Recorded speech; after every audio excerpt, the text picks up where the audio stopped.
Chapter 1. The Quiet.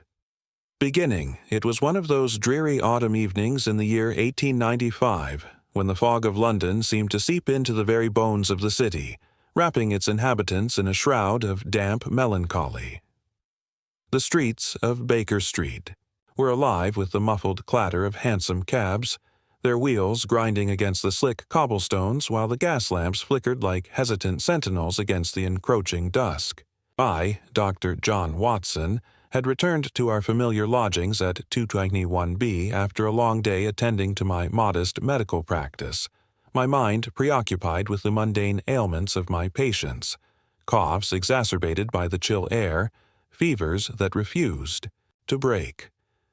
Little did I suspect that the quietude of that evening would soon be shattered by the advent of a case that would test even the formidable intellect of my friend, Sherlock Holmes. Holmes himself was in one of his more contemplative moods, a state that often bordered on the melancholic. He lounged in his armchair by the fire, his long, lean frame draped in a dressing gown of faded silk, his violin resting idly upon his knee. The room was thick with the aroma of his favorite shag tobacco, curling in lazy spirals from the pipe, clenched between his teeth. Books and papers lay scattered about in that organized chaos which was peculiar to him. Chemical apparatus bubbled softly on the side table, a testament to some obscure experiment, while the mantelpiece bore the weight of unanswered correspondence pierced through with a jackknife, as was his custom. "My dear Watson," he remarked without looking up from the newspaper he perused, "you have the air of a man who has spent the day wrestling with the banalities of human frailty. Pray, distract me from this dreary chronicle of petty crimes with some account of your adventures in Harley Street." I chuckled as I settled into my own chair, warming my hands by the blaze. "Nothing so thrilling as your pursuits, Holmes. A case of rheumatism here, a bout of influenza there. The world outside our door seems determined to plod along without the need for deduction or drama." He folded the paper with a sigh, his keen gray eyes glinting in the firelight.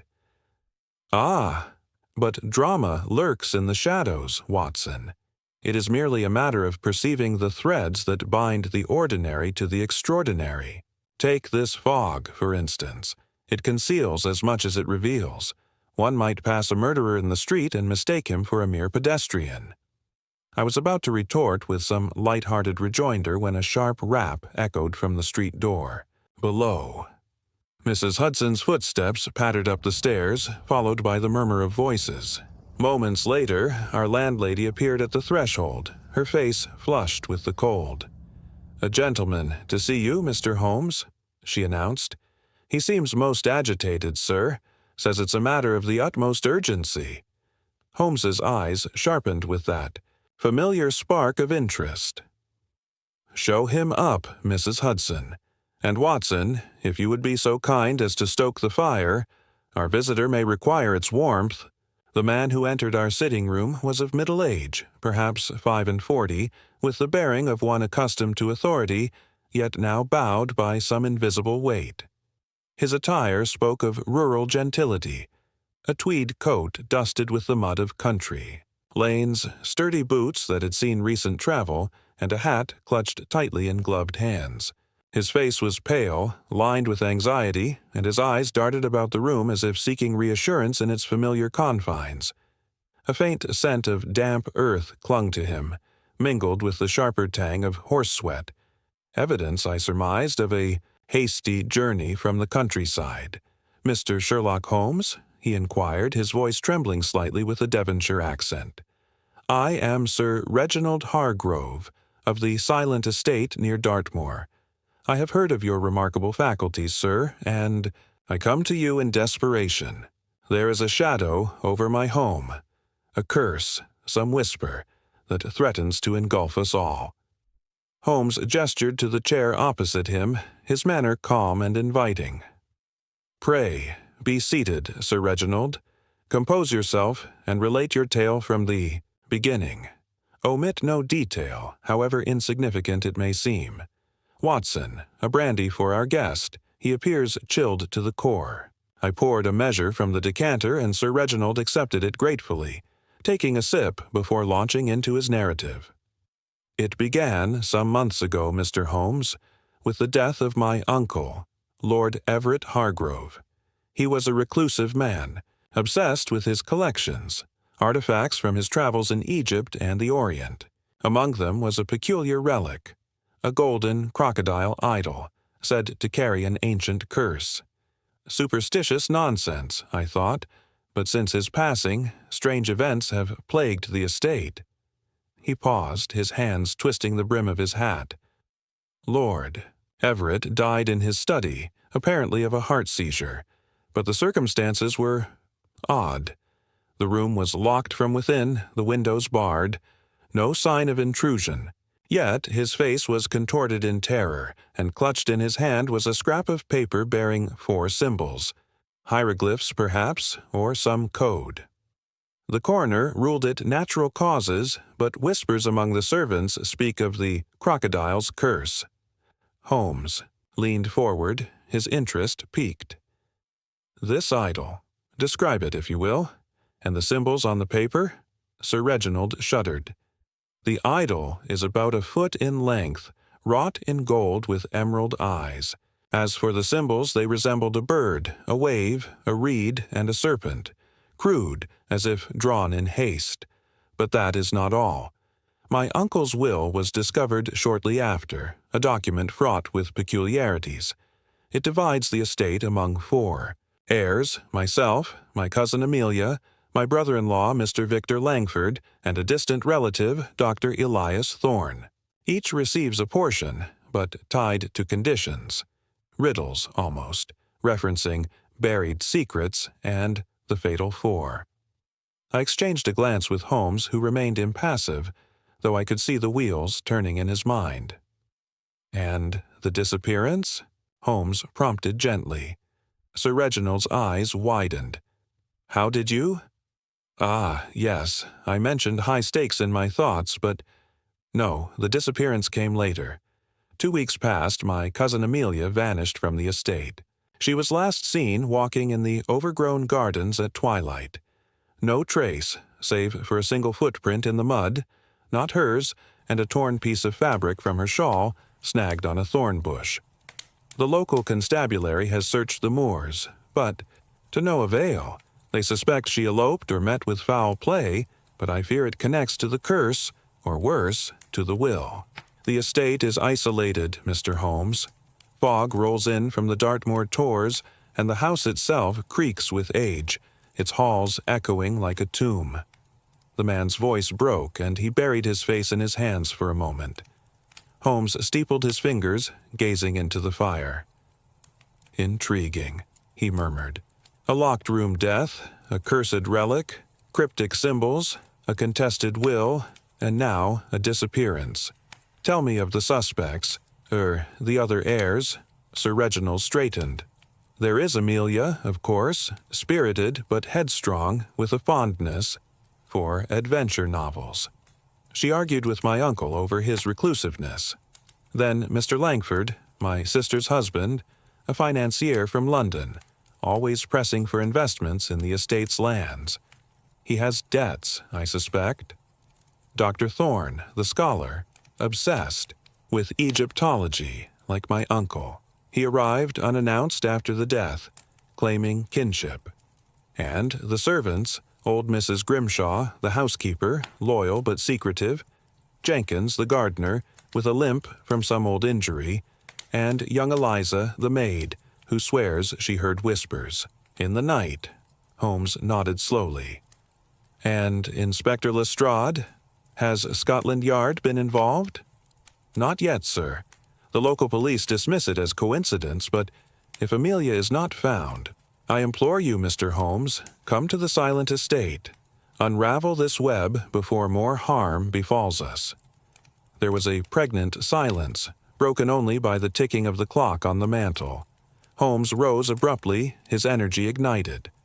Watson, pack your revolver and your medical bag. We shall depart at first light. Sir Reginald, you have presented a puzzle worthy of attention, an enigma wrapped in superstition, but I suspect rooted in human avarice. As our visitor departed into the foggy night, I turned to Holmes. "What do you make of it? A curse? Buried secrets?" He smiled thinly, relighting his pipe. "Curses are for the credulous, Watson. But secrets, those are the currency of crime. Note the mud on his boots, red clay, typical of Dartmoor, but with flecks of white, chalk, perhaps, and his gloves, new, yet one finger stained with ink. He has been writing letters in haste. No, this is no spectral affair. It is the work of a cunning mind, and I shall expose it." That night, as I lay in bed, listening to the distant hoot of a foghorn on the Thames, I pondered the shadows gathering over the silent estate. Little could I foresee the depths of deception that awaited us, nor the buried truths that would emerge like ghosts from the mist. Holmes, ever the maestro of mystery, had already begun to weave his net, and I, his faithful companion, prepared to chronicle the tale of what would become known as the Crocodile's Curse and the Fatal Four. Chapter 2. The Ominous Invitation Itzichinda. Morning, following Sir Reginald Hargrove's visit, dawned cold and gray, with a persistent drizzle that seemed to conspire with the fog to cloak London in an oppressive shroud. Our breakfast at 221B Baker Street was a hurried affair, punctuated by the clink of teacups and Holmes's distracted mutterings as he pored over a map of Devonshire.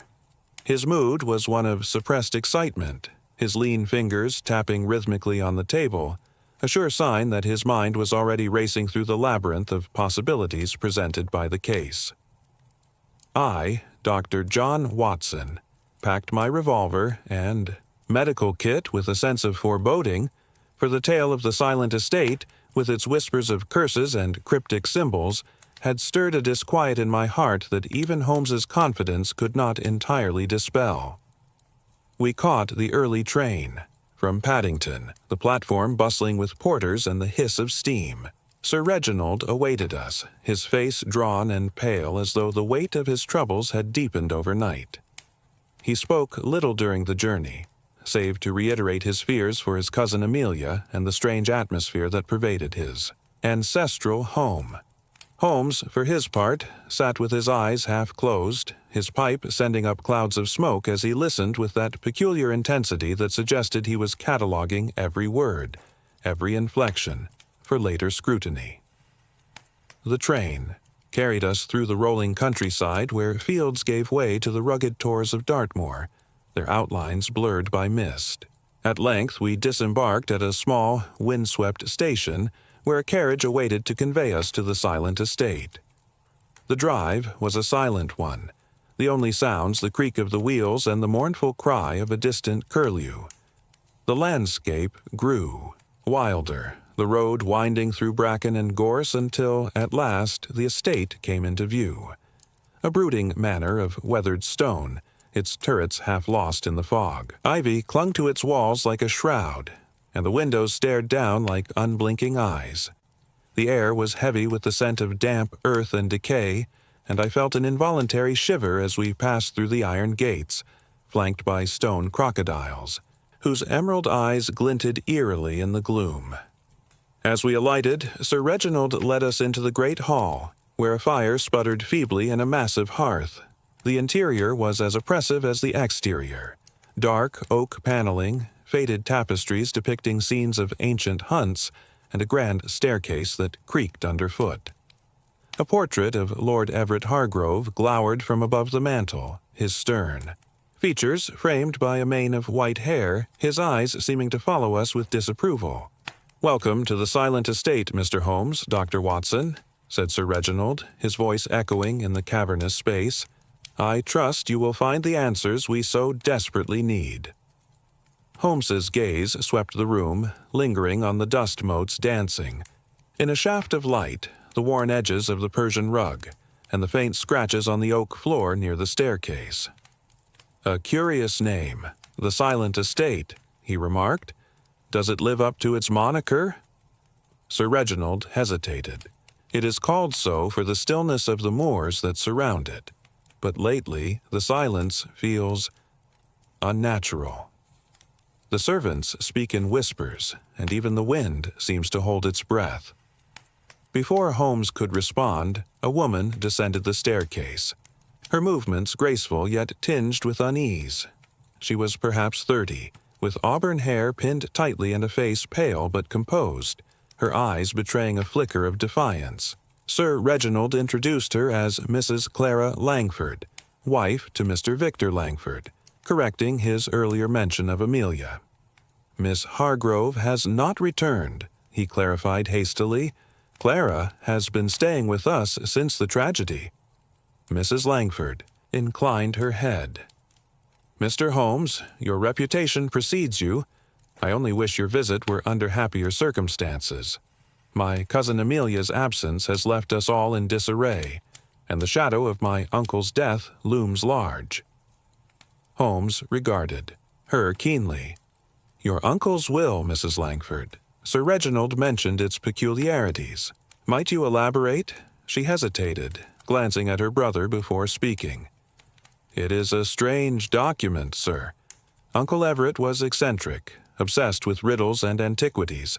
The will divides the estate among 4 heirs: Reginald, Amelia, my husband Victor, and Dr. Elias Thorne. But each bequest is tied to a condition, phrased like a puzzle.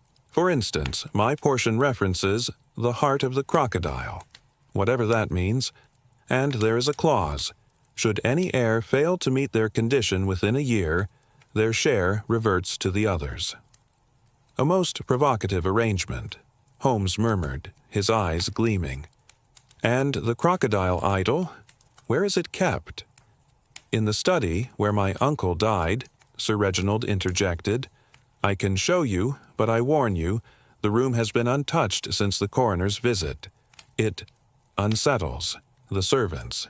We followed him down a corridor lined with portraits and curios, the air growing colder as we approached a heavy oak door. Sir Reginald produced a key, his hand trembling slightly as he unlocked it. The study was a chamber of shadows, its windows shuttered, the air thick with the musty scent of old books and leather. A massive desk dominated the room, littered with papers, inkwells, and a brass lamp. Against one wall stood a glass case, within which gleamed the golden crocodile idol, its emerald eyes catching the faint light like malevolent stars. Holmes approached the idol, his expression unreadable. "Exquisite craftsmanship," he remarked, peering through the glass. "Egyptian, late Ptolemaic period, I should wager. Note the wear on the scales, handled frequently, yet the base is polished, suggesting it was displayed prominently." He turned to Sir Reginald.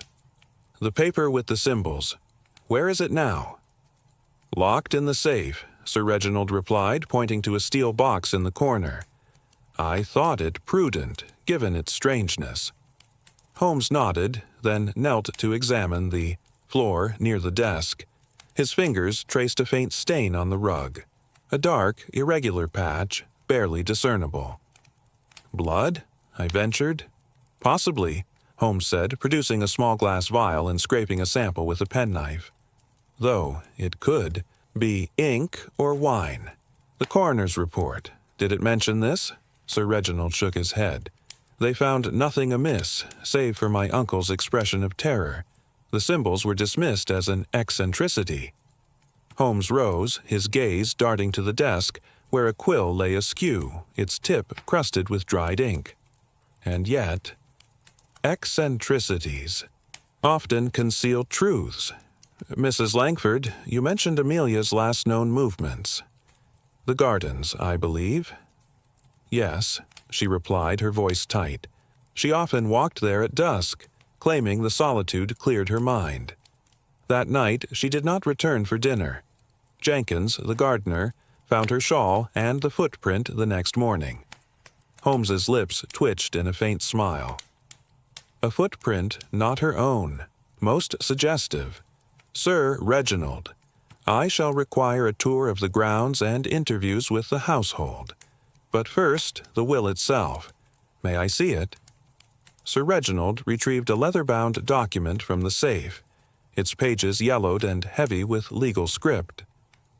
"Holmes, scanned it swiftly, his brow furrowing as he read aloud a passage. To claim their share, each must uncover the buried secrets of the fatal four, lest the crocodile's curse claim what is owed. Curious phrasing. And these riddles, the heart of the crocodile, the reed's shadow, the serpent's coil. Most intriguing. As we left the study, the house seemed to close in around us, its silence indeed unnatural, broken only by the distant creak of a floorboard. Holmes's eyes gleamed with purpose, but I could not shake the sense that we had stepped into a web far more intricate than we yet understood. The invitation to the silent estate had been extended, but it was clear that the shadows within its walls held secrets that would not yield easily, even to Sherlock Holmes. Chapter 3. The Crime Emerges. The silent estate seemed to draw the very mist of Dartmoor into its ancient bones, and as the afternoon waned, the oppressive stillness grew, heavier, broken only by the occasional drip of rainwater from the eaves. Sherlock Holmes, with his customary energy, had already set about exploring the manor's labyrinthine corridors, his sharp eyes noting every detail: the worn edges of a banister, the faint scent of wax polish, the scuff of a boot on a flagstone. I, Dr. John Watson, trailed in his wake, my notebook ready to record the observations that would, in time, unravel the mystery of this fog-shrouded estate. Sir Reginald Hargrove, our anxious host, hovered nearby, his face a mask of nervous anticipation as Holmes's scrutiny intensified. We had just returned to the great hall when a piercing scream shattered the silence, echoing from the upper floors, like the cry of a banshee. Sir Reginald paled, his hand clutching the arm of a chair for support. "Good heavens!" he gasped. "That came from the east wing, Amelia's rooms." Holmes was already in motion, bounding up the grand staircase with the agility of a panther, his long coat flapping behind him. I followed, my revolver instinctively in hand, while Sir Reginald and Mrs. Langford hurried after us, their footsteps echoing on the creaking boards. The scream had not been repeated, but its memory hung in the air, a harbinger of fresh calamity. We reached a heavy door at the end of a dimly lit corridor, its panels carved with faded vines.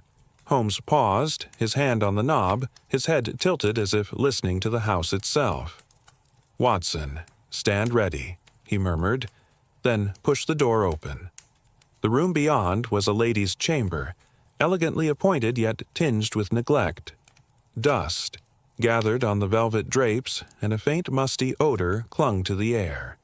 A four-poster bed stood against one wall, its canopy sagging, while a vanity bore a clutter of combs and perfume bottles. But it was the figure slumped in a chair by the window that drew our collective gasp. It was Dr. Elias Thorne, the distant relative and Egyptologist, his face ashen, his eyes wide with shock. Blood seeped from a wound at his temple, staining the collar of his tweed jacket, and his right hand clutched a small, ornate dagger, its blade crimson. "Great Scott!" I exclaimed, rushing to his side. I pressed my fingers to his neck, searching for a pulse, but the chill of his skin confirmed the worst.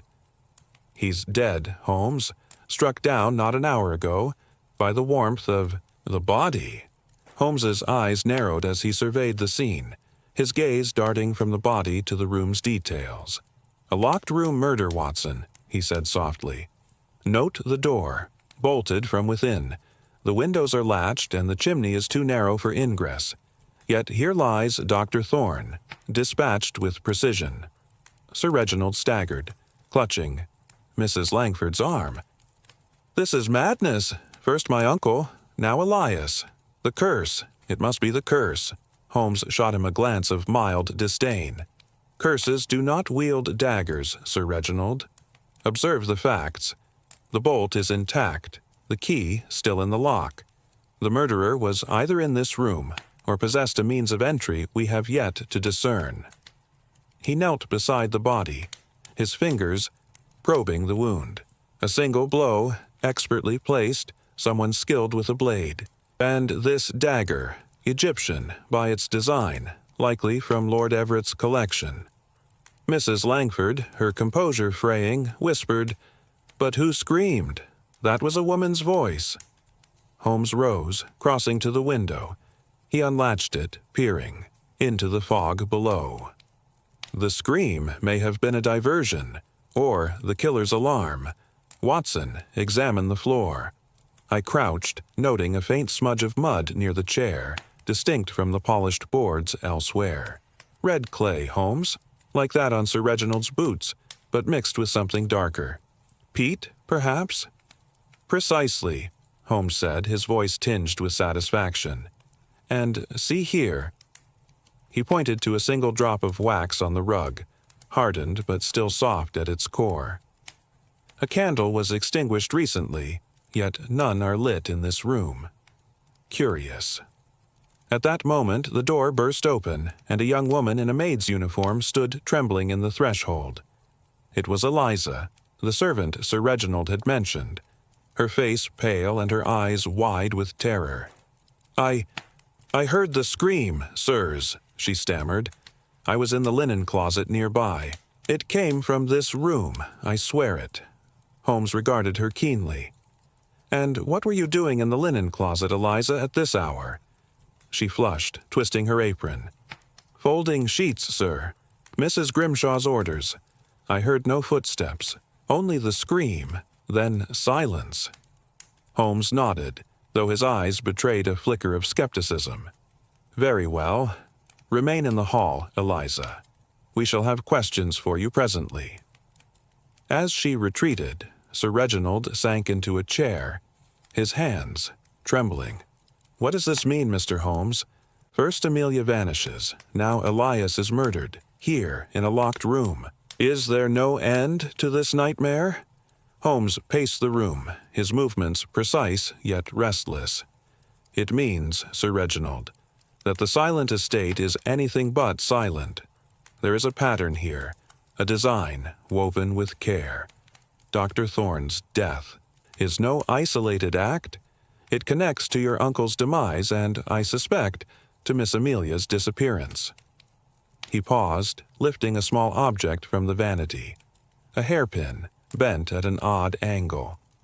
"This was not used for its intended purpose," he murmured, pocketing it. Mrs. Langford, regaining some of her poise, spoke up. "Mr. Holmes, do you suspect one of us? The heirs, I mean. The will's conditions. Could they drive someone to such lengths?" Holmes's lips curved in a faint smile. "Motive, Mrs. Langford, is the lifeblood of crime. The will's riddles. Suggest a game, and games have players. But let us not leap to conclusions.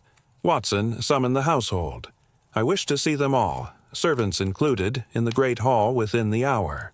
As I left to carry out his instructions, I glanced back at the grim scene. Dr. Thorne's lifeless form, the bloodied dagger, the locked door. The silent estate seemed to pulse with secrets, each room a vault of hidden truths. I found the housekeeper, Mrs. Grimshaw, in the kitchen, her stern face betraying no emotion as she directed the staff.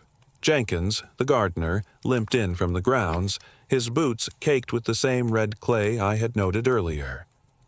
Mr. Victor Langford, Mrs. Langford's husband, arrived last, his city attire incongruous against the manor's decay. His eyes were sharp, calculating, and he carried a faint air of impatience. In the great hall, Holmes stood before the assembled household, his silhouette stark against the flickering firelight. "A crime has been committed," he announced, his voice cutting through the tension. "Dr. Elias Thorne lies dead, murdered in a locked room. I require absolute candor from each of you. Conceal nothing, for I shall uncover it regardless." Eerie. Servants shifted uneasily, while Mr. Langford crossed his arms, his expression skeptical. "Surely, Mr. Holmes, this is a matter for the police. The local constabulary are ill-equipped for such complexities," Holmes interjected. "I have sent for Inspector Lestrade of Scotland Yard, but until he arrives, I am the law planificación de este caso. Ahora, comencemos." As he spoke, I felt the weight of the estate's shadows pressing closer, the fog outside seeming to mirror the murk of deceit within. Holmes's eyes gleamed with purpose, but I knew from long experience that the path to truth would be fraught with peril. The crime had emerged, stark and brutal, and the silent estate was now a stage for Sherlock Holmes's relentless pursuit of justice. Chapter 4. The Call to Holmes. The discovery of Dr. Elias Thorne's body in the locked room had cast a pall over the silent estate, and as evening descended, the manor seemed to shrink beneath the weight of its own secrets. The fog outside thickened, curling against the windows like a living thing, while within, the air was heavy with suspicion and dread.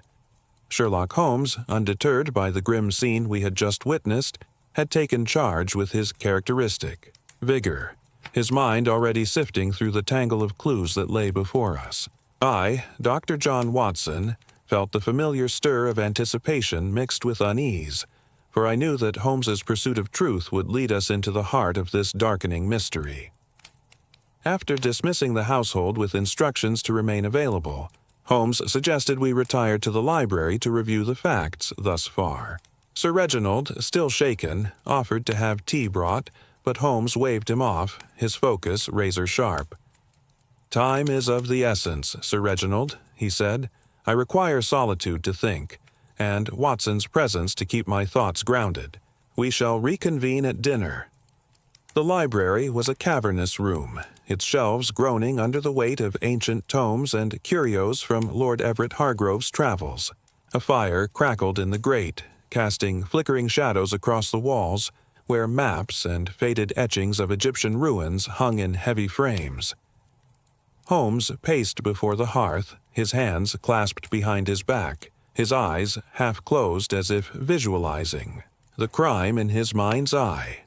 "Watson," he began, "let us reconstruct the sequence. Lord Everett dies in a locked study, clutching symbols that hint at a code. Amelia vanishes, leaving a footprint and a torn shawl. Now, Dr. Thorne is murdered in another locked room, with an Egyptian dagger and a scream to punctuate the act. The will, with its riddles and conditions, binds these events. What do you make of it?" I hesitated, my mind struggling to keep pace with his. "It's a devilish puzzle, Holmes. The locked rooms suggest an inside job, yet the household seems genuinely shocked. The will's riddles, the heart of the crocodile, the fatal four, point to some hidden motive, perhaps tied to the estate's wealth. But the scream, and that hairpin you found, could it indicate a woman's involvement?" Holmes's lips twitched in a faint smile. "A commendable effort, Watson, but you overlook the subtleties. The hairpin, bent as it was, suggests manipulation, perhaps to pick a lock or trigger a mechanism. The scream, timed so precisely, was no accident. It drew us to the scene, ensuring the body was found promptly. This is a calculated mind at work, orchestrating events with theatrical precision." He paused, retrieving the vial of stained rug fibers from his pocket. "This sample, red clay with peat, matches the footprint found in Amelia's garden. The estate's grounds are varied, but peat is specific to the boggy areas near the tors. Our killer, or someone connected to the crime, has been in those marshes." Before I could respond, a knock sounded at the door, and Mrs. Grimshaw, the housekeeper, entered with a telegram. Her stern face was impassive, but her hands betrayed a slight tremor as she handed it to Holmes. "From London, sir. Just arrived." Holmes tore it open, his eyes scanning the contents. "Lestrade is on his way," he announced. "He'll arrive by the morning train, no doubt with his usual bluster and half-formed theories. We must move swiftly, Watson. The estate's isolation gives us an advantage, but it also limits our time before external interference muddies the waters." He turned to Mrs. Grimshaw. "Tell me, madam, of Dr. Thorne's habits. Was he often in Miss Amelia's room?" The housekeeper stiffened, her lips pursing. "Dr. Thorne was a guest, sir, and kept to himself, mostly in the study with Lord Everett's. Papers, He'd been cataloging the artifacts, said they were priceless. I never saw him in Miss Amelia's room before today. Holmes nodded, dismissing her with a wave. Thank you. Ensure the staff cooperates fully with my inquiries. As she departed, Holmes resumed his pacing. The artifacts, Watson, the crocodile idol, the dagger, both Egyptian, both tied to death. Dr. Thorne's expertise in Egyptology makes him a linchpin. His murder was no random act. It was a move in a larger game. Determined to act before nightfall, Holmes proposed we inspect the grounds where Amelia had vanished. We donned our coats and ventured into the fog, guided by Jenkins, the gardener, whose limp slowed our progress. The gardens were a tangle of overgrown roses and brambles, their thorns snagging at our clothes. The air was damp, scented with peat and decay, and the distant moan of the wind across the moors added an eerie undertone. Jenkins led us to a secluded path where Amelia's shawl had been found.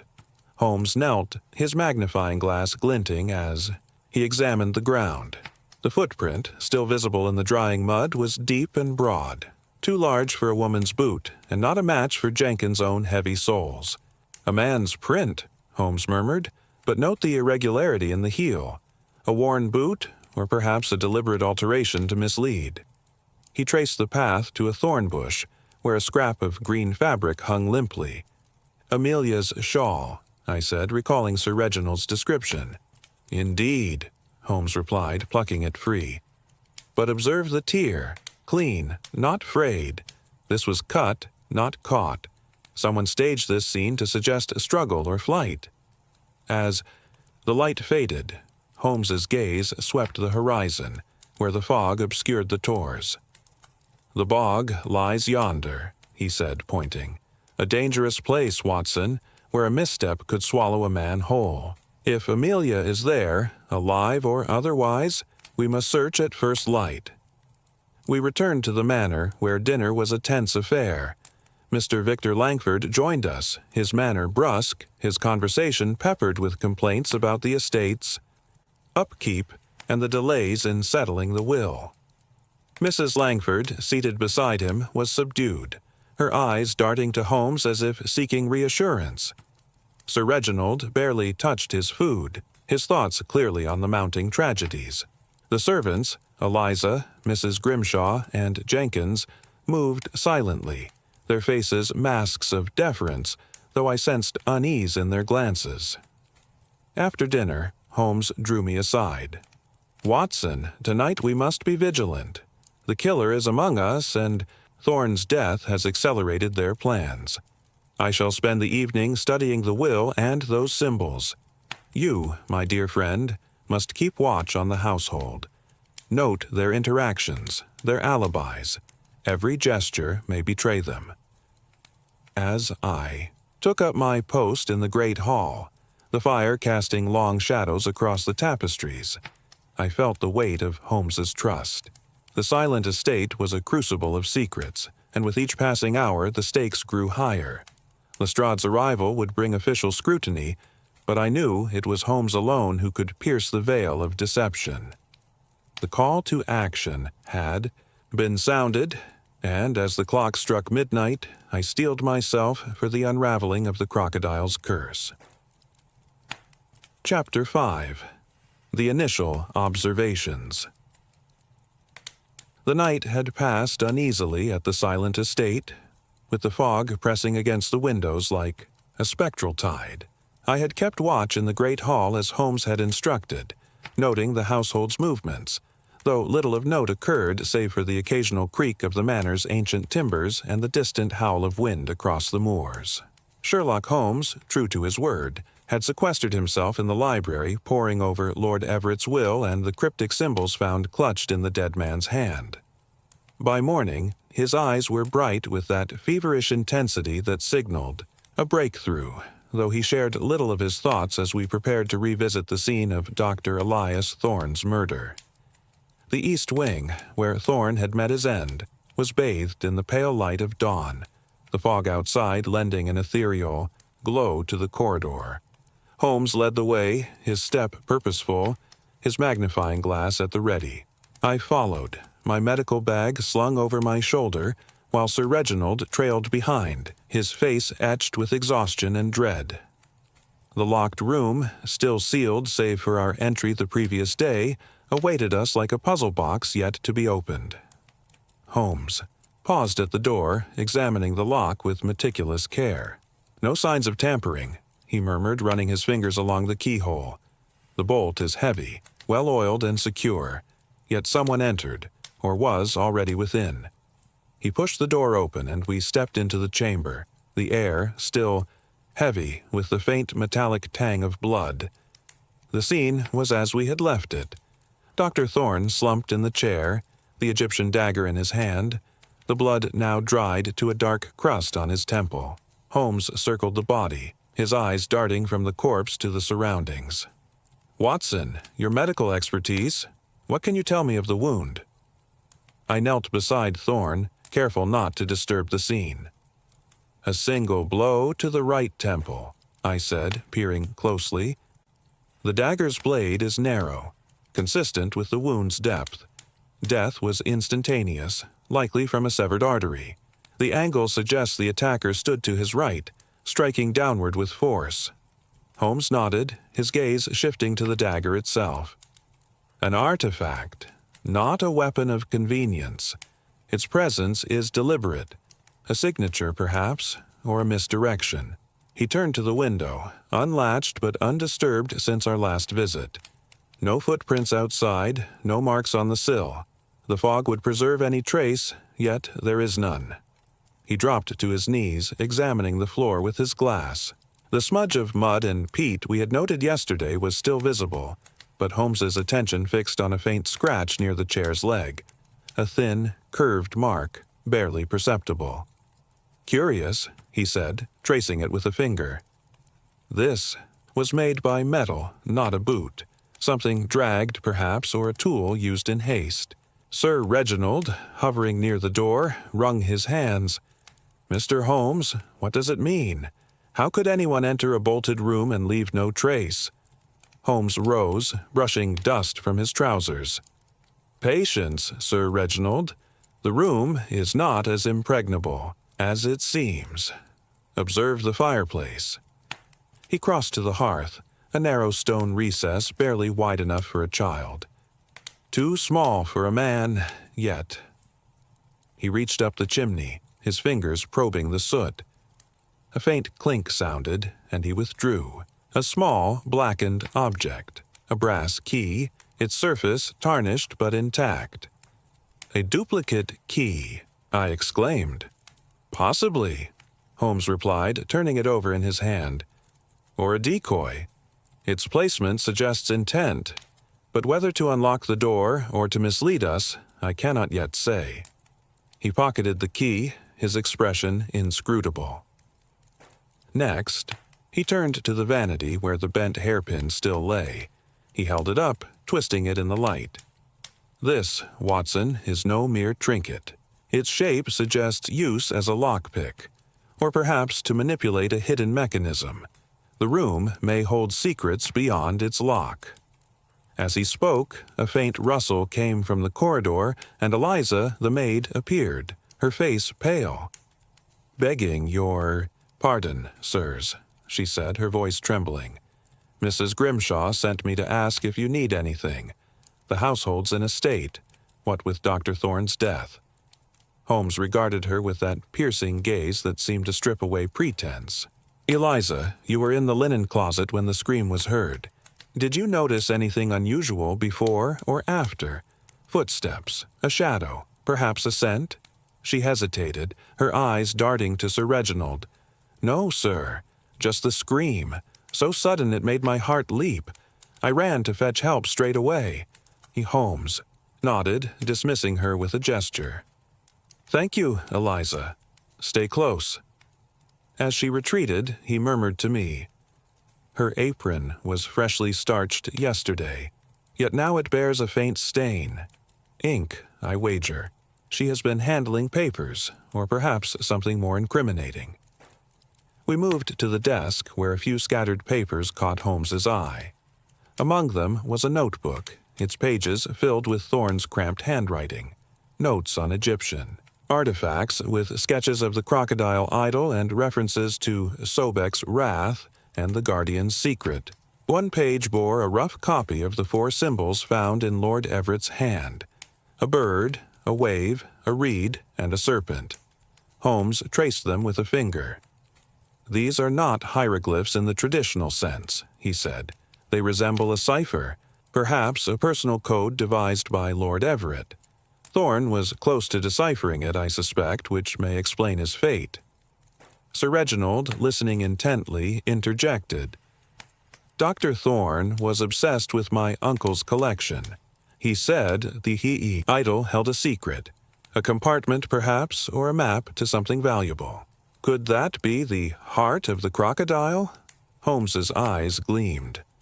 "A plausible theory, Sir Reginald, but premature. The idol remains in the study, untouched. If it holds a secret, why kill Thorne here? No, the motive lies deeper, entwined with the will and Amelia's disappearance." As we left the room, Holmes paused at the threshold, his gaze lingering on the doorframe. "Watson, note the faint abrasion here, high up, near the hinge. A thread, perhaps, or a wire. This room was not as sealed as it appeared," he said. "No more. But I knew his mind was weaving connections I could only dimly perceive. Outside, the fog had lifted slightly, revealing the stark outlines of the moors. Holmes proposed a brief inspection of the grounds before Lestrade's arrival. We retraced our steps to the garden path where Amelia's shawl had been found, and Holmes examined the footprint again, his glass hovering over the irregular heel. "This boot was altered," he said. "A stone or metal insert, perhaps, to distort the print. Our killer is meticulous, but not infallible." As we returned to the manor, a carriage rattled up the drive, and Inspector Lestrade's familiar figure emerged, his bowler hat tilted at a jaunty angle. "Holmes," he called, striding forward, "I hear you've stumbled into another locked-room conundrum. The local police are baffled, but I've a theory.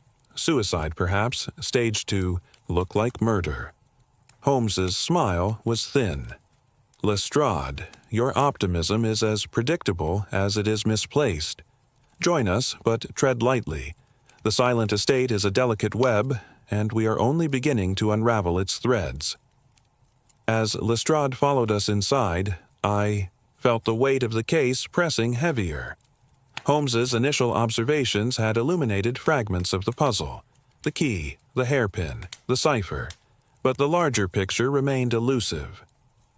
The silent estate pulsed with secrets, and I knew that only Holmes's relentless logic could pierce its shadowed heart. Chapter 6. The Circle of Suspects. The arrival of Inspector Lestrade at the silent estate brought with it a bustle of officialdom that seemed to jar against the manor's brooding silence. His brisk manner and confident assertions, though well-intentioned, only served to highlight the complexity of the puzzle that Sherlock Holmes was methodically unraveling.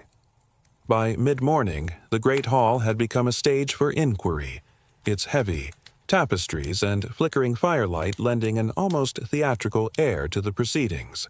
Holmes, with his characteristic blend of aloofness and intensity, had summoned the household to question them, determined to lay bare the motives and secrets that bound them to the tragedies of Lord Everett Hargrove, Amelia Hargrove, and now Dr. Elias Thorne.die, Dr. John Watson, stood by the hearth, my notebook open, ready to record the nuances of each suspect's demeanor as Holmes conducted his interrogations. Lestrade, seated at a long oak table, scribbled his own notes, his brow furrowed in concentration, though I suspected he was already forming theories that Holmes would soon dismantle. Sir Reginald Hargrove, Mrs. Clara Langford, Mr. Victor Langford, Mrs. Grimshaw, the housekeeper, Jenkins, the gardener, and Eliza the maid were assembled, their faces a gallery of apprehension, defiance, and guarded reserve. Holmes stood before the fire, his lean silhouette casting a long shadow. "Ladies and gentlemen," he began, his voice calm yet commanding, "a web of deceit envelops this house.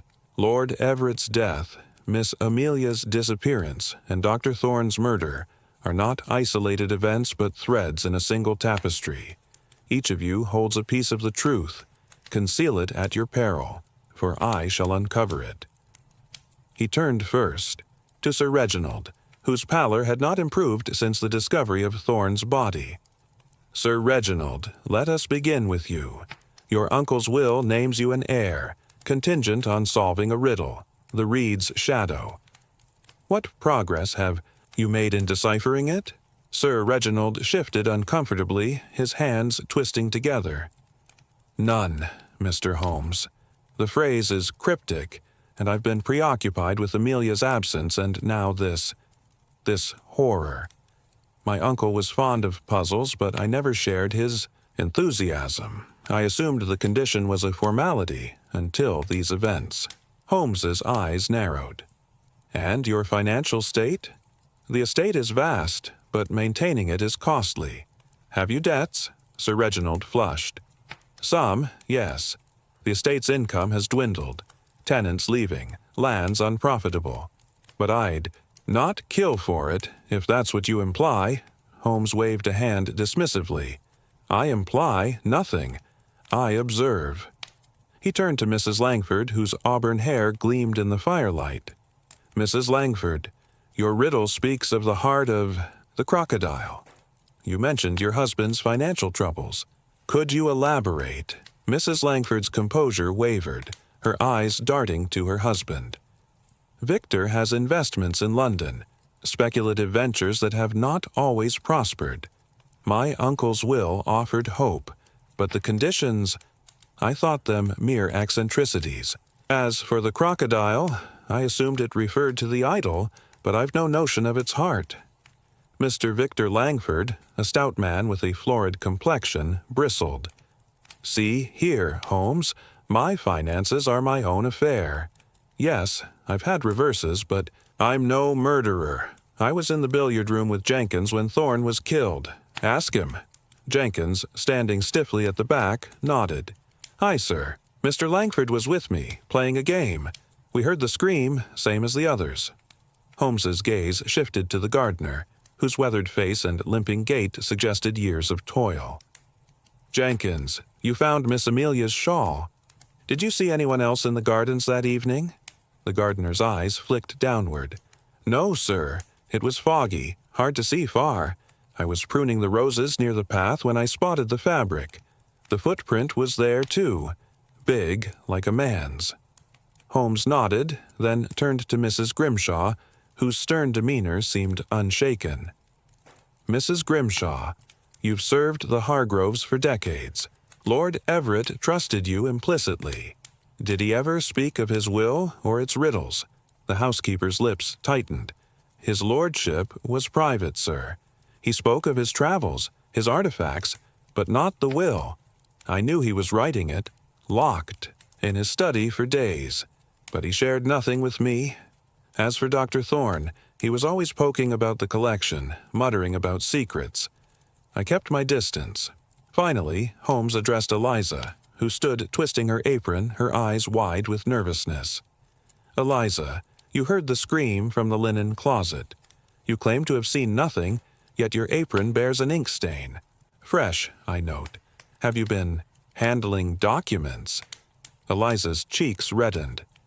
I was sorting linens, sir, as I said. The ink. I must have brushed against the desk in the study when I fetched a cloth. I swear I know nothing of Dr. Thorne's death." Holmes's expression remained unreadable, but I caught the flicker of interest in his eyes. "Very well," he said. "Each of you has a motive tied to the will. Wealth, survival, or perhaps revenge. Each has opportunity, for this house is a maze of hidden passages and forgotten doors. And each, I suspect, conceals a secret." Lestrade, unable to restrain himself, interjected, "Holmes, you're casting too wide a net. The dagger's Egyptian, and Thorne was an Egyptologist. Perhaps he crossed a collector, a rival, say, who wanted the idol." Holmes's smile was thin. "A collector who navigates locked rooms and vanishes into fog? No, Lestrade, the answer, lies closer. The will's cipher, bird, wave, reed, serpent, holds the key. I suspect it points to a physical location, perhaps tied to the estate's history. Tonight, I shall test a theory. Watson, what did you observe during your watch last night?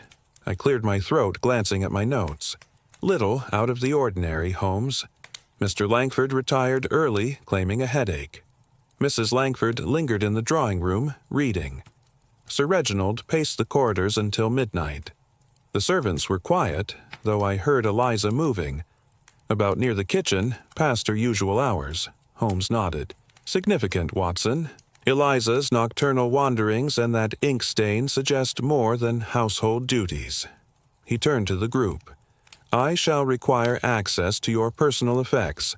Letters, diaries, anything that might shed light. Refusal will be noted. A murmur of protest rippled through the room, but Holmes silenced it with a raised hand. Enough. We reconvene this evening. Until then, remain within the estate. Lestrade, you may assist by examining the grounds for additional footprints. As the household dispersed, Lestrade muttered, He's high-handed, Watson, but I'll humor him, for now. Holmes drew me aside, his voice low. Watson, the circle is drawn, but the center remains obscure. The will's cipher, bird, wave, reed, serpent, holds the key. I suspect it points to a physical location, perhaps tied to the estate's history. Tonight I shall test a theory. Keep your revolver close. As we left the hall, the fog seemed to thicken, the Manor's shadows lengthening. The suspects, each, with their motives and alibis, formed a tangled web, and I could sense Holmes tightening the threads. The silent estate was a crucible of deception, and I knew that Holmes's next move would bring us closer to the heart of the crocodile's curse. Chapter 7. The Red Herrings. The atmosphere in the silent estate grew taut as the day wore on. The fog outside weaving a suffocating veil around the manor. Sherlock Holmes, ever the maestro of deduction, seemed undeterred by the mounting tension, his mind a crucible where facts were forged into clarity. I, Dr. John Watson, found myself increasingly uneasy, the weight of the murders and Amelia's disappearance pressing heavily upon me. Inspector Lestrade's presence, though meant to lend authority, only added to the sense of chaos, as his well-meaning but misguided theories threatened to obscure the truth Holmes was so meticulously pursuing. By late afternoon, Lestrade had taken it upon himself to lead a search of the grounds, convinced that the key to Dr. Thorne's murder lay in some external intruder. He had enlisted Jenkins, the gardener, and a pair of local constables to scour the gardens and the perimeter of the estate, seeking footprints or signs of forced entry. Holmes, however, remained in the library, his attention fixed on Lord Everett's will and the cryptic symbols, bird, wave, reed, serpent, that seemed to pulse at the heart of the mystery.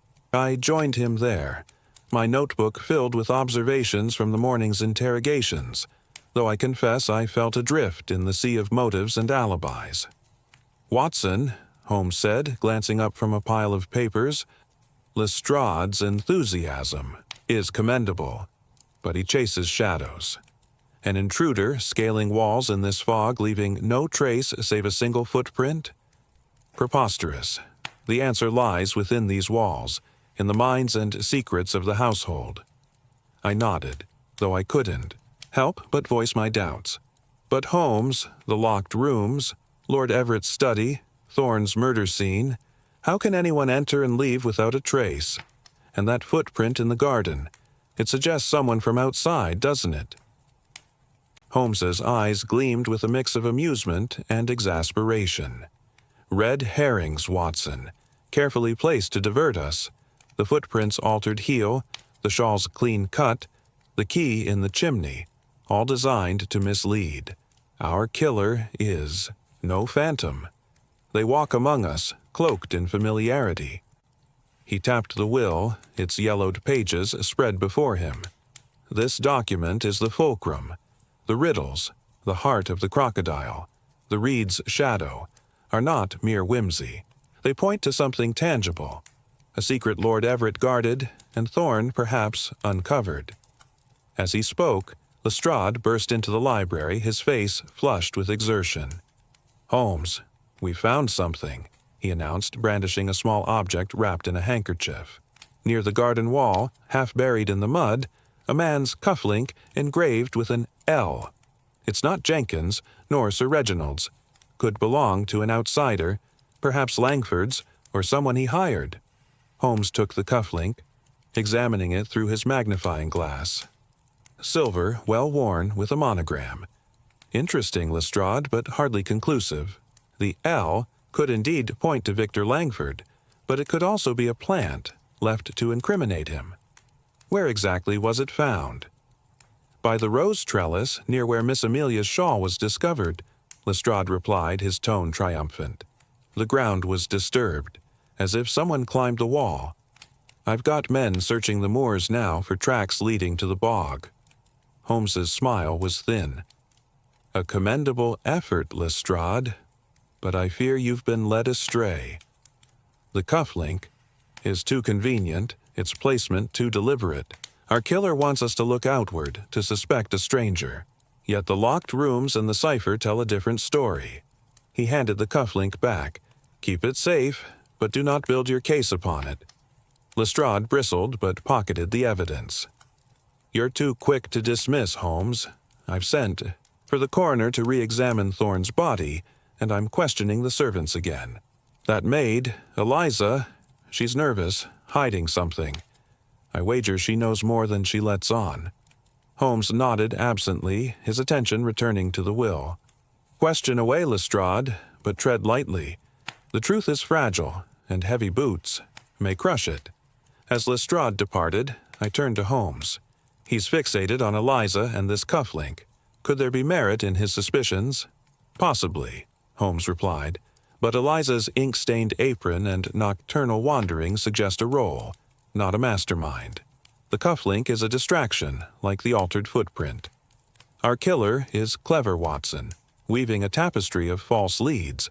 We must focus on the cipher and the idol. Those are the true threads. Determined to test his theory, Holmes proposed we re-examine the study where Lord Everett had died. We crossed the manor's shadowy corridors, the air thick with the scent of old wood and wax. The study was as we had left it, the golden crocodile idol gleaming in its glass case, its emerald eyes seeming to watch our every move. Holmes approached the desk where Thorne's notebook lay open, its pages dense with sketches and notes. Thorne was close to a discovery, Holmes said, tracing a sketch of the idol. He mentions a compartment and Sobek's wrath. Sobek, the Egyptian crocodile god, was a protector, but also a figure of vengeance. The idol may conceal a mechanism, a hidden chamber, perhaps, tied to the heart of the crocodile. He examined the idol closely, his fingers probing its surface through the glass. No visible seams, but the wear on the scales suggests frequent handling. We must open the case, but carefully. There may be a trap. Sir Reginald, who had joined us, hesitated. The case is locked, Mr. Holmes, and the key is with my uncle's solicitor in London. Dr. Thorne had a duplicate, but it's missing since his death.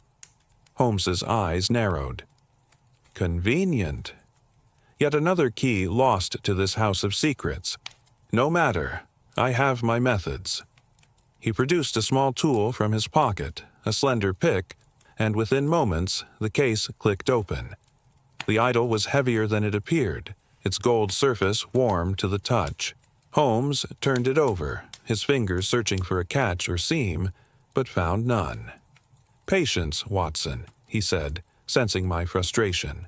The idol's secret is not mechanical, but symbolic. The cipher, bird, wave, reed, serpent, may indicate a sequence or a location. We must cross-reference Thorne's notes with the estate's history. As we left the study, a commotion erupted in the hall. Lestrade had cornered Eliza, his voice raised. You were seen near the east wing before. The scream, girl. And that ink on your apron, don't tell me it's from dusting furniture? Eliza's face crumpled, tears welling. I swear, sir, I was only doing my duties. I found a letter in the study, dropped by Dr. Thorne. I meant to return it, but then... Holmes intervened, his voice calm but firm. Show me this letter. Eliza! Trembling, she produced a crumpled sheet from her pocket, its edges stained with ink. It bore a single line in Thorne's hand. The serpent's coil lies beneath the shadow. Holmes read it, his expression unreadable. A fragment of the cipher's solution, he murmured. Eliza, you've done well to preserve this, though your secrecy was unwise. Lestrade, release her. She's no killer, merely a pawn. Lestrade grumbled but complied, and Eliza fled, sobbing. Holmes turned to me. The red herrings multiply, Watson, but this letter is a genuine clue. The serpent's coil aligns with the will's riddles. Tonight, we search the estate's lower levels, cellars perhaps, or a hidden chamber. The truth is buried, but not beyond our reach. As the fog thickened outside, I felt the web of deception tightening. Lestrade's pursuit of false leads only deepened the mystery, but Holmes's focus on the cipher and the idol gave me hope. The silent estate was a maze of lies, but with each step, Holmes was drawing closer to its heart. Chapter 8. A Hidden Clue. Unveiled, the fog that clung to the silent estate seemed to mirror the obfuscation within its walls, as if the very air conspired to conceal the truth. By evening, the manor's oppressive silence was punctuated only by the distant creak of floorboards and the occasional crackle of the fire in the great hall. Sherlock Holmes, undeterred by Inspector Lestrade's pursuit of false leads, had grown, increasingly focused, his mind a crucible of logic sifting through the tangled threads of the case. I, Dr. John Watson, felt the weight of the mounting mysteries, Lord Everett's death, Amelia's disappearance, Dr. Thorne's murder, pressing ever heavier, yet Holmes's unshakable confidence gave me a flicker of hope that we were nearing. It a breakthrough. After the confrontation with Eliza and the discovery of Dr. Thorne's cryptic note, the serpent's coil lies beneath the shadow. Holmes had declared his intention to search the estate's lower levels. The manor's cellars, he reasoned, might hold the key to the cipher's meaning, perhaps even a physical secret tied to the will's riddles. As night fell, he summoned me to the library where he stood before a map of the estate, its faded lines tracing the boundaries of the house and grounds. Watson, he said, his voice low and intense, the cipher, bird, wave, reed, serpent, points to a location. Thorne's note suggests the serpent's coil is subterranean, likely in the cellars or a hidden chamber. The silent estate is old, its foundations predating the current structure. There may be passages unknown even to Sir Reginald.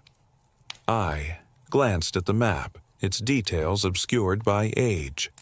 But Holmes, the cellars are vast, and the fog makes any outdoor search perilous. Where do we begin? He tapped a corner of the map, where a faint sketch marked a courtyard near the estate's eastern wing. Here, Watson. The courtyard is adjacent to the study and the east wing, where Thorne was killed. The reed's shadow may refer to a physical feature, perhaps a sundial or obelisk casting a shadow at a specific time. We shall start there. But first, the cellars. Armed with lanterns and my revolver, we descended a narrow stone staircase. Behind the kitchen, guided by Mrs. Grimshaw, whose stern demeanor masked a palpable unease, the air grew colder and damper. The walls slick with moisture, and the scent of earth and mildew filled our nostrils. The cellars were a labyrinth of low-ceilinged chambers stacked with barrels and crates, their contents shrouded in dust and cobwebs. Holmes moved with purpose, his lantern casting eerie shadows as he examined the stonework. "Observe, Watson," he said, pausing at a section of wall where the mortar was oddly uneven. "This is newer than the surrounding stone, repaired, perhaps, within the last decade." He tapped the wall, producing a hollow echo. "A false panel, I wager. Stand back." With a small crowbar from his pocket, Holmes pried at the mortar, revealing a concealed door, its hinges rusted but intact. Beyond lay a narrow passage, its floor sloping downward into darkness. Mrs. Grimshaw gasped, her hand clutching her apron. "I knew nothing of this, Mr. Holmes. The cellars are for storage, not secrets." Holmes's eyes gleamed. "Yet, secrets are the currency of this house. Watson, your revolver. Be ready." We entered the passage, the air growing colder, the silence oppressive.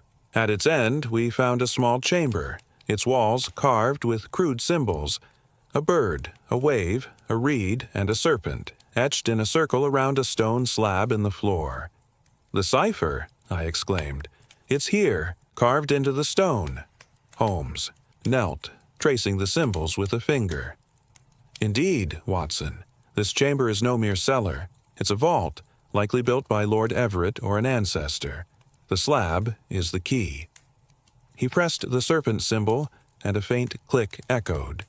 The slab shifted, revealing a shallow recess containing a small, leather-bound book, its pages brittle with age. Holmes opened it carefully, his eyes scanning the text. "A journal," he said, "in Lord Everett's hand. It details his travels in Egypt, his acquisition of the crocodile idol, and a warning." He read aloud. "The idol guards the heart, but the heart betrays. The fatal four must face the serpent's coil, or the curse will claim them all." I shivered, the words chilling in the damp air. The heart of the crocodile, does it mean the idol itself, or something hidden within it? Holmes closed the book, tucking it into his coat. "The idol is a symbol, Watson, not a container. The heart is likely metaphorical, a secret tied to the estate's wealth or history. This journal is a clue, but not the whole truth. We must return to the study." As we emerged from the cellars, we found Lestrade waiting in the great hall, his face triumphant. "Holmes, I've got something," he declared, holding up a torn scrap of paper. "Found in the stables near Jenkins' tools. It's a note, unsigned, arranging a meeting in the gardens the night Amelia vanished. I say it's Langford. He's got the motive with his debts." Holmes examined the note, his expression skeptical. "The handwriting is careful, Lestrade. Too careful. It mimics Langford's style but lacks his flourishes. Another red herring designed to point us toward him. The stables are too obvious a hiding place. Our killer wants us to find this." Lestrade scowled. "You're too clever by half, Holmes. I'm taking Langford in for questioning. His cufflink, this note, it's piling up." Holmes waved a hand. "Do as you must, but you'll find no answers there. Watson, to the study." In the study, Holmes placed the journal beside Thorne's notebook, comparing their contents. "Thorne was deciphering the cipher," he said, "and this journal confirms it. The symbols mark this chamber, but the serpent's coil suggests a specific action or place, perhaps a spiral staircase or a coiled object. We must search the courtyard at dawn, when shadows are sharpest." As we left the study, a faint noise, a soft thud, came from the upper floors. Holmes's head snapped. "Up! Quickly, Watson!" We raced upstairs, finding Eliza in the corridor, a candle in hand, her face pale. I heard something, sir," she stammered, "from Miss Amelia's room." Holmes pushed past her, entering the room where Thorne had died. The chamber was unchanged, save for a single anomaly. The Egyptian dagger, previously clutched in Thorne's hand, now lay on the floor, its blade gleaming as if freshly polished. Holmes knelt, sniffing the air. "Oil, Watson. Recently applied. Someone has been here, tampering with evidence." He turned to Eliza, his gaze piercing. "You heard this thud, yet you carry a candle, not a lantern, in a house full of gas lamps. Why?" Eliza's eyes widened. "The gas flickers, sir. I felt safer with a candle. Holmes's smile was thin. A poor lie, Eliza. Your candle matches the wax drop we found here yesterday. You've been in this room before, perhaps to move the dagger. Speak plainly, or Lestrade will have more than notes to question you about." Eliza collapsed into a chair, sobbing. "I didn't kill him, sir. I found the dagger loose in his hand, and I moved it, thinking it might help Miss Amelia. I thought she might still be alive, hidden somewhere." Holmes's expression softened, but only slightly. "A noble impulse, but foolish. Go, Eliza, but stay where I can find you." As she fled, he turned to me. "The dagger's movement confirms it, Watson. The killer is active, covering their tracks. This journal, the chamber, the cipher, they're closing in on the same secret we seek. Tomorrow, the courtyard will reveal more." As we retired for the night, the silent estate seemed to pulse with unseen eyes. Holmes's discovery of the hidden chamber and journal had unveiled a vital clue, but the killer's boldness in tampering with evidence chilled me. The web was tightening, and I knew Holmes was poised to strike at its heart. Chapter 9. The web of lies. The silent estate seemed to draw the darkness of the Dartmoor night into its very walls, each creak and groan of the ancient manor amplifying the sense of treachery that hung in the air. The discovery of the hidden chamber and Lord Everett's journal had ignited a spark in Sherlock Holmes's eyes, a sign that he was closing in on the truth behind the crocodile's curse. Yet, as Dr. John Watson, I could not shake the growing dread that our unseen adversary was equally aware of our progress, their actions growing bolder with each step we took toward unraveling their scheme. The fog outside remained impenetrable, a mirror to the tangled web of lies we now sought to untangle. After the unsettling discovery of the tampered dagger in Dr. Thorne's room, Holmes had resolved to press forward with his investigation before dawn, when he planned to examine the courtyard for the reed's shadow. He summoned the household once more to the great hall, where the fire cast long, wavering shadows across the faces of our suspects. Inspector Lestrade, still clutching to his theory of Victor Langford's guilt, stood by the door, his notebook bristling with notes on the cufflink and the anonymous letter. Sir Reginald Hargrove, Mrs. Clara Langford, Mr. Victor Langford, Mrs. Grimshaw, Jenkins, and Eliza stood in a tense semicircle, their expressions ranging from fear to defiance. Holmes paced before the hearth, his hands clasped behind his back, his voice sharp and deliberate. "The threads of this mystery tighten," he began. "Lord Everett's journal, found in a hidden chamber, speaks of a secret guarded by the crocodile idol, a secret tied to the fatal four and their riddles. Yet secrets breed lies, and I suspect each of you harbors one. Speak now, or the truth will be extracted with less courtesy." Mr. Victor Langford, his face flushed with indignation, stepped forward. "This is outrageous, Holmes. You accuse us all, yet Lestrade's found evidence pointing to me. A cufflink, a note. If I'm to be slandered, I demand to know why." Holmes's eyes flickered with amusement. "Your indignation is noted, Mr. Langford, but the cufflink and note are crude forgeries designed to divert suspicion. Tell me, what were you discussing with Dr. Thorne the night before Amelia's disappearance? Mrs. Grimshaw saw you arguing in the study." Langford's bluster faltered.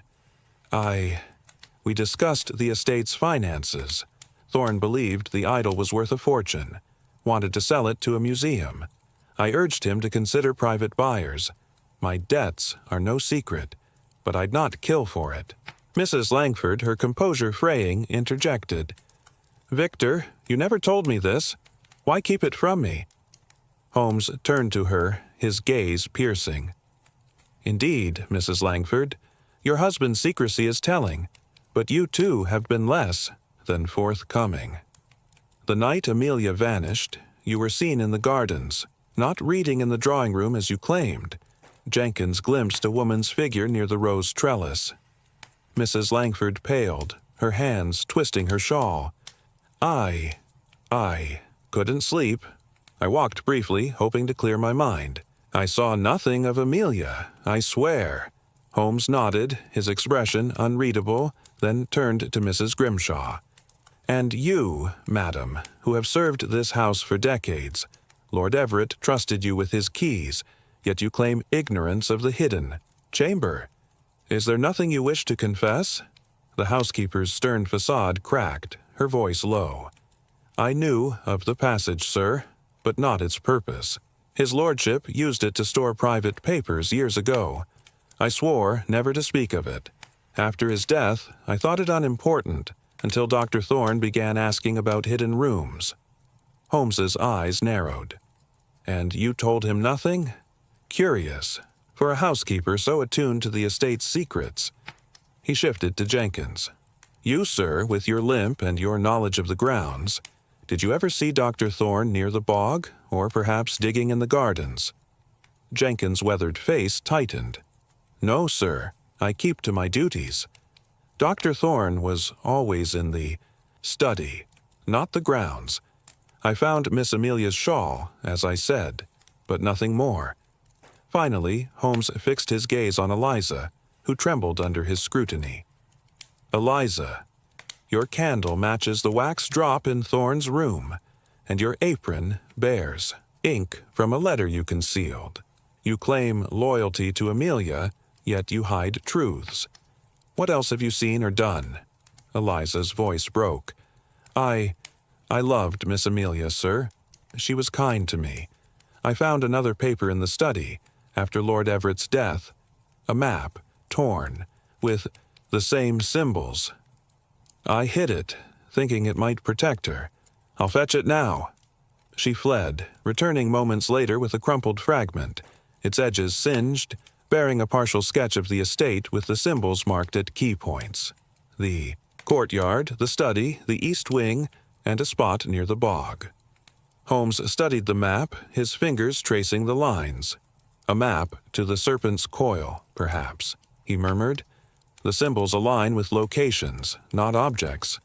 Eliza, your secrecy nearly cost us dearly, but this is invaluable. Lestrade, exasperated, interjected. Holmes, this is all well and good, but Langford's still my man. His debts, his argument with Thorne, motive and opportunity.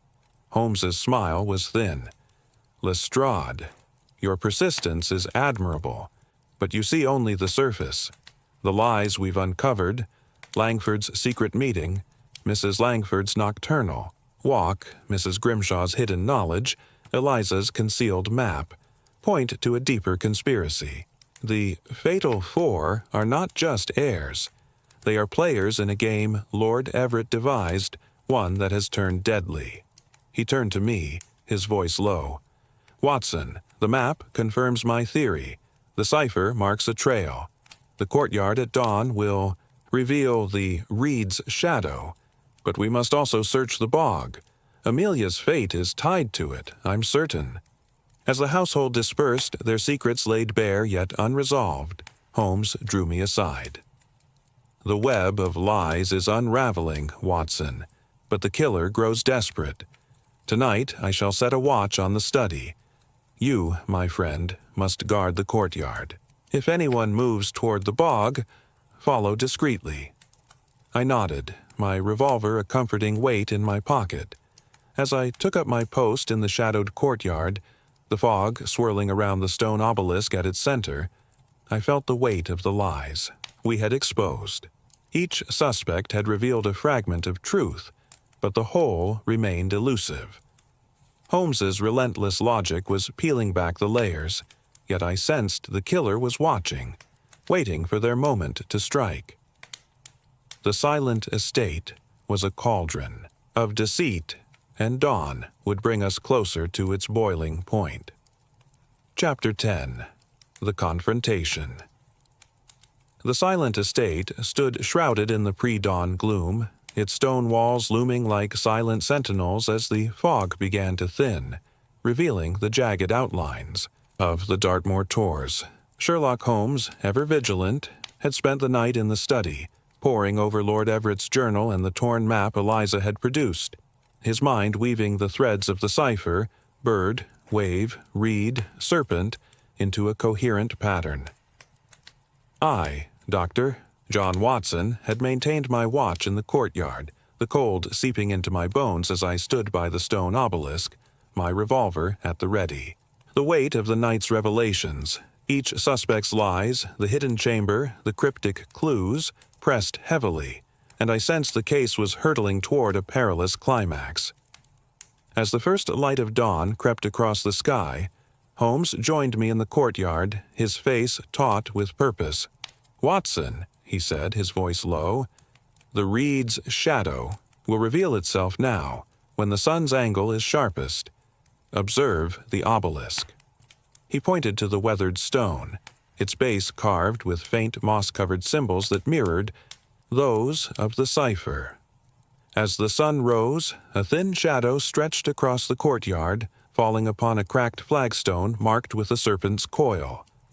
"There!" Holmes exclaimed, kneeling to examine the stone. His fingers traced the carving, and with a deft press, a faint click sounded.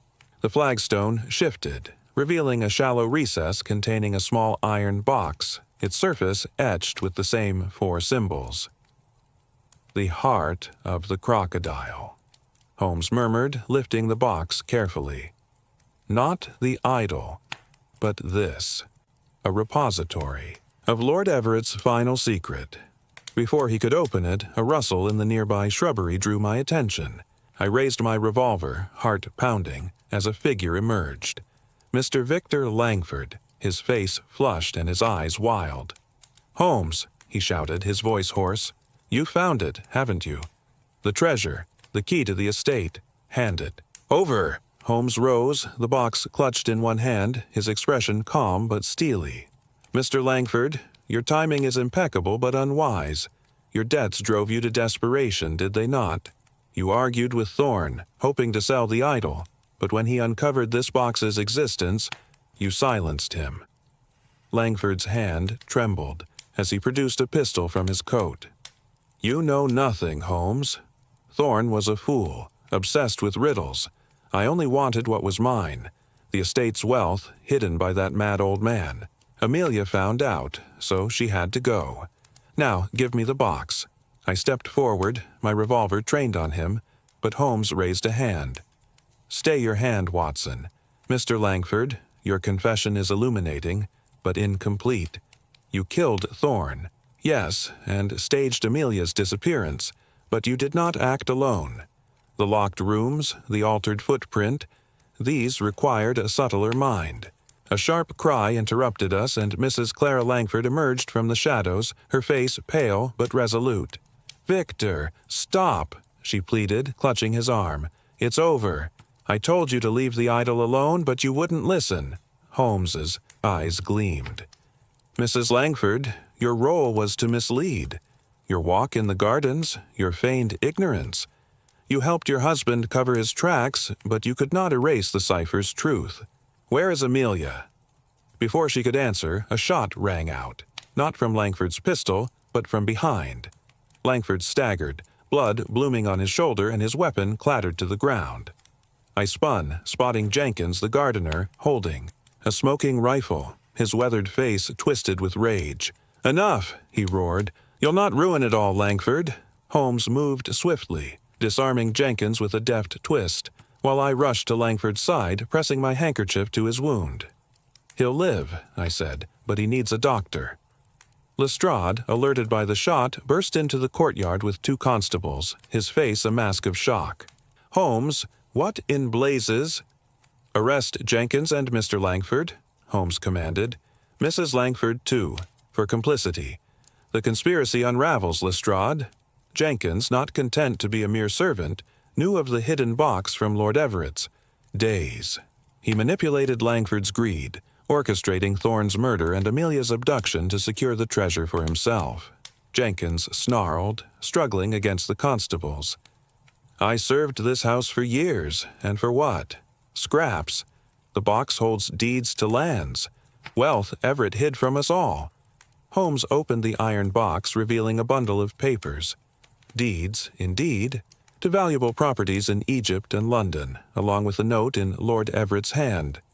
To the fatal four, the heart is yours, if you dare claim it. He turned to Mrs. Langford.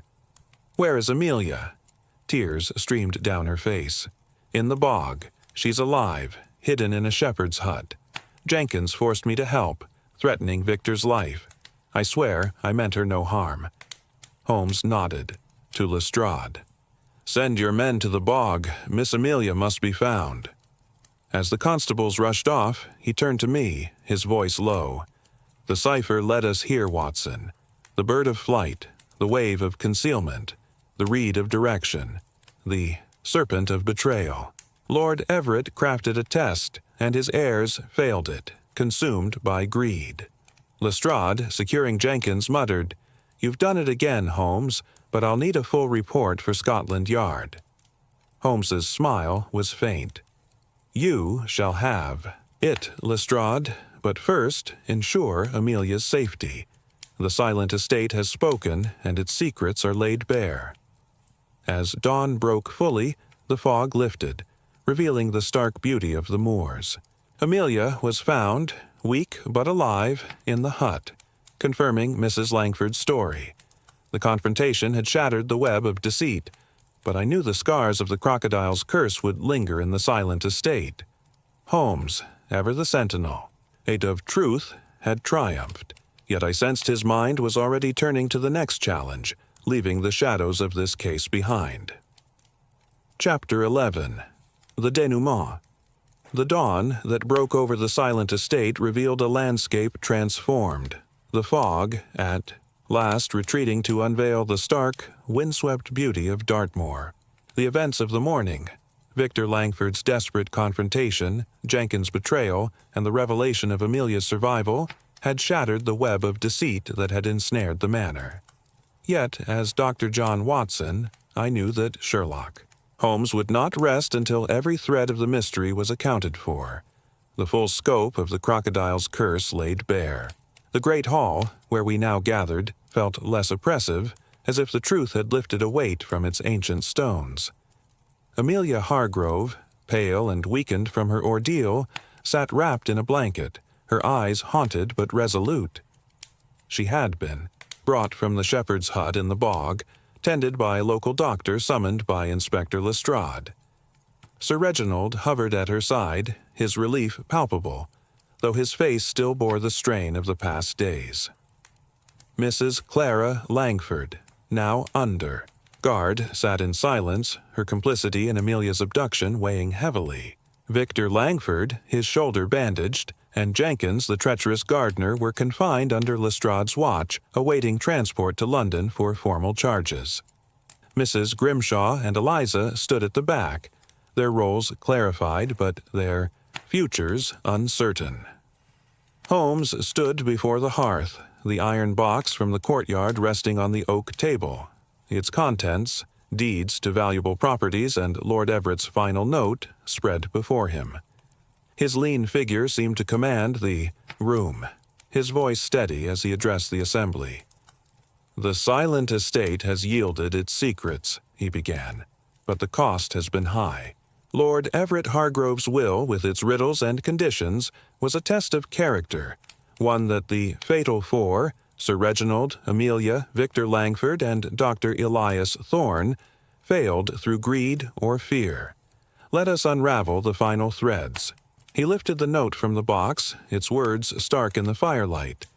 To the fatal four, the heart is yours, if you dare claim it. Lord Everett, Holmes continued, was no mere eccentric. His journal and the cipher, bird, wave, reed, serpent, were a map to this box, hidden beneath the courtyard's obelisk.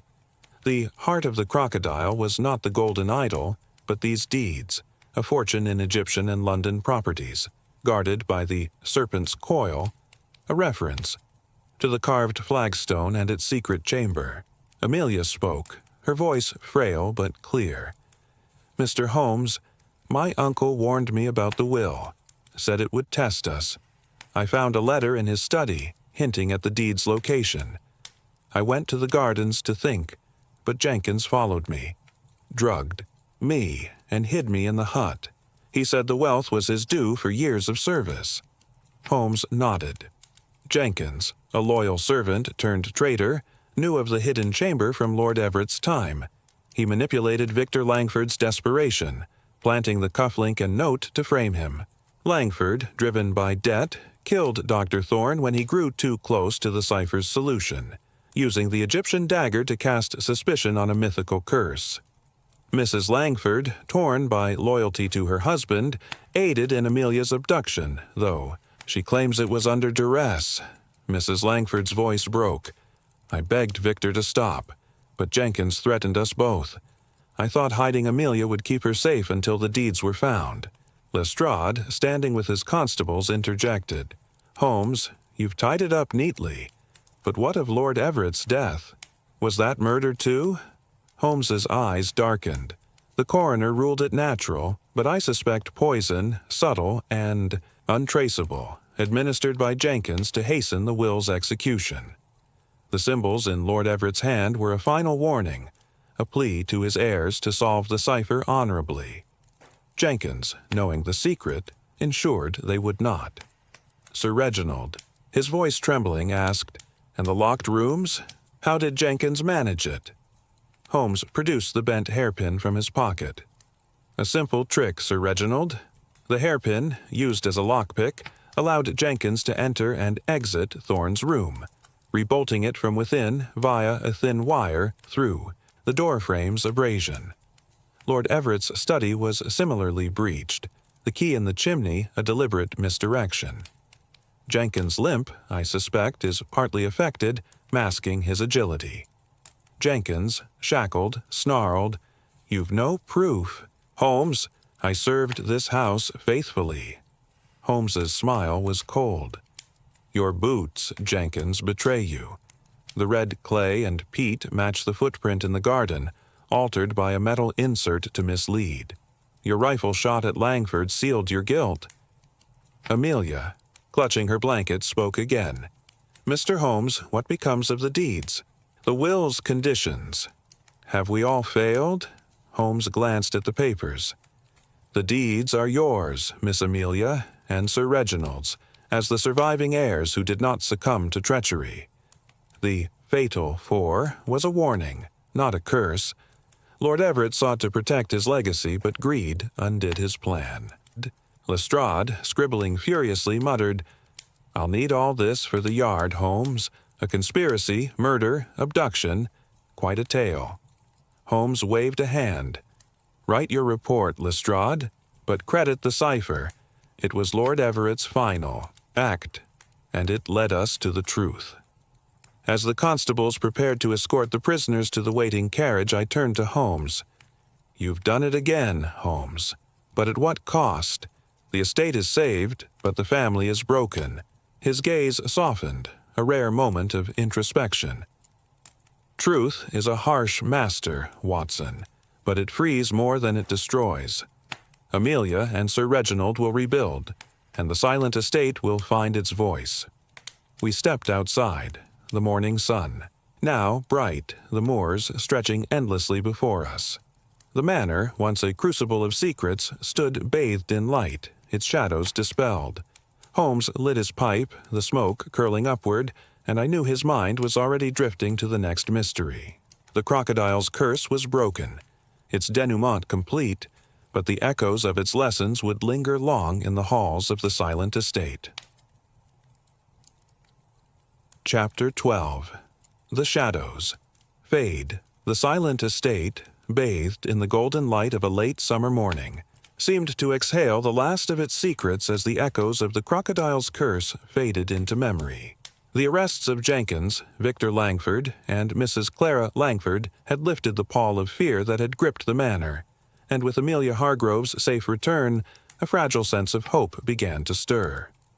Yet, as Dr. John Watson, I knew that Sherlock Holmes would not depart until he had tied every loose thread of this intricate case, ensuring no shadow of doubt remained.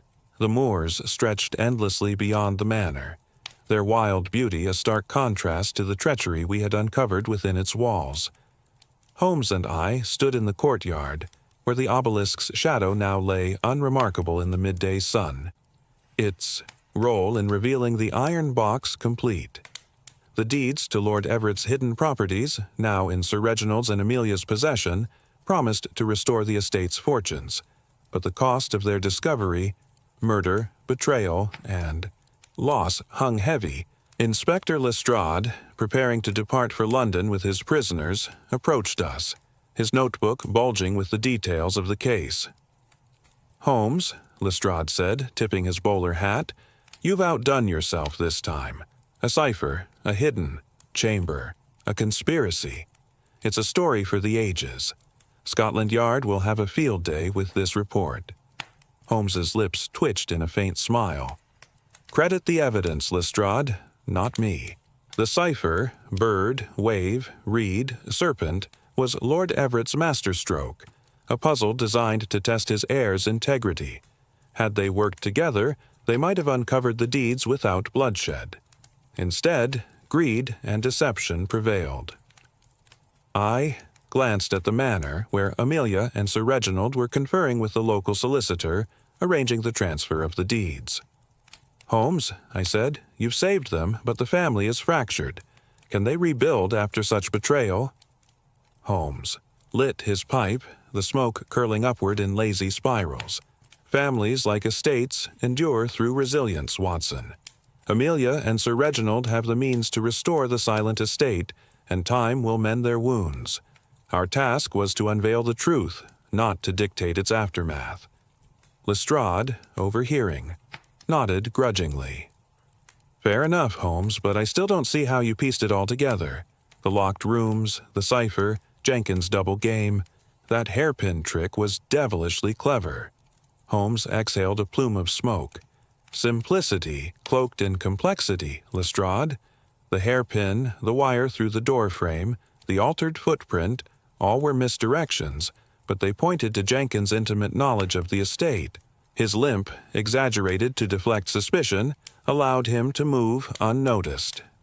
The cipher's symbols guided us to the chamber in the courtyard, but it was Jenkins' desperation to claim the deeds that betrayed him." I recalled the frantic confrontation. In the courtyard, Jenkins' rifle shot at Langford, and the revelation of Amelia's hiding place. "And Lord Everett's death," I said. "You suspect poison, but without proof. Will Jenkins face justice for it?" Holmes's eyes darkened. The coroner's report may yet yield traces of a subtle toxin, but Jenkins' confession to manipulating Langford and abducting Amelia is enough for the gallows. Lord Everett's death, I believe, was a catalyst. His heart condition masked the poison's effects, but the symbols in his hand were a final plea to expose the traitor. As we spoke, Amelia approached, her step tentative, but her gaze steady. "Mr. Holmes, Dr. Watson," she said, "I owe you my life. The deeds will secure the estate, but I'll never forget the cost. My uncle's riddles were meant to unite us, not tear us apart." Holmes inclined his head. "Your uncle's intent was noble, Miss Amelia, but human nature is a fickle thing. Guard the estate wisely and let the past teach, not haunt." Sir Reginald joined us, his face weary but resolute. "Mr. Holmes, the solicitor confirms the deeds are valid. The estate is saved, but I'll sell the Crocodile idol. It's brought nothing but sorrow." "A prudent choice," Holmes replied. "Let Sobek's gaze rest in a museum, not a manor." Lestrade signaled to his constables, who were loading Jenkins, Langford, and Mrs. Langford into the carriage. Eliza and Mrs. Grimshaw, cleared of direct involvement, stood by the manors, entrance their futures uncertain but untainted by criminal charges. As the carriage rattled down the drive, Lestrade called out, "I'll expect you in London for the trial, Holmes." Holmes waved dismissively, his attention already drifting. We walked toward the manor's gates, the moors stretching before us, their heather aglow in the sunlight. "Watson," Holmes said, "the silent estate has spoken its last secret, but London awaits with fresh mysteries. Shall we return to Baker Street?" I smiled, the weight of the case lifting with the prospect of home. "Indeed, Holmes, but let's hope our next adventure is less steeped in curses." He chuckled, a rare sound, and we set off down the path, the manor receding behind us. The silent estate, once a crucible of deceit, now stood as a testament to truth's triumph. The shadows of the crocodile's curse had faded, but their lessons of greed, betrayal, and redemption would linger in my memory. A chapter closed but never forgotten.